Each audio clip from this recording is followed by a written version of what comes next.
Tuko na CS wetu hapa, Lee Kenyanjui.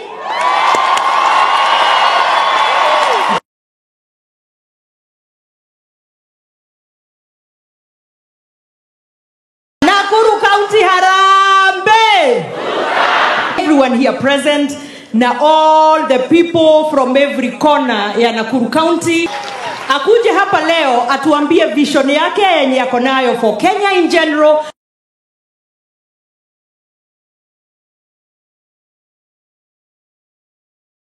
Your Excellency, we also thank you as a county of Nakuru because as umeendelea kufanya kazi nationally na hapa Nakuru County.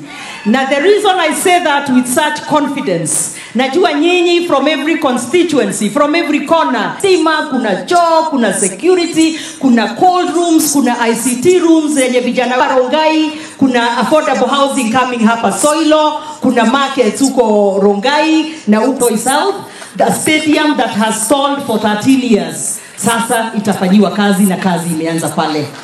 Mimi nataka niseme na mshukuru Mungu sana kwa kunipatia nafasi nifike Nakuru siku ya leo. Na mimi sitachoka kuwaambia watu wa Nakuru asante sana kwa kura zenu na asante sana kwa maombi na usaidizi wenu na support.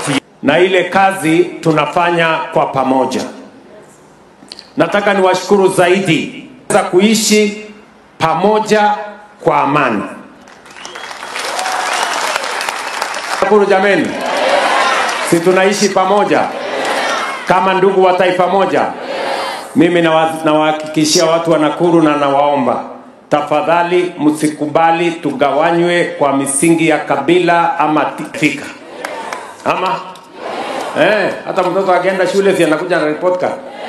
Hesabu amepata kiasi fulani, English amepata kiasi fulani.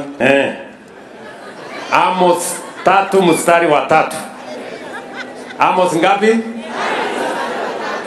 Inasema hakuna vile wakane tunatembea hii safari namna gani? Na tunatembea kwa sababu gani? Na mahali gani ndio tunataka tufike? Ama foundation ya yale mambo mengine yote tunaweza kufanya kama taifa.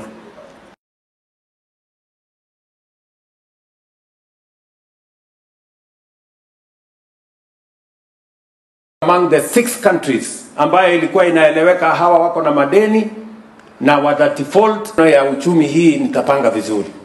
Inflation niwaeleze wewe utafanya nini? Hii mnanielewa?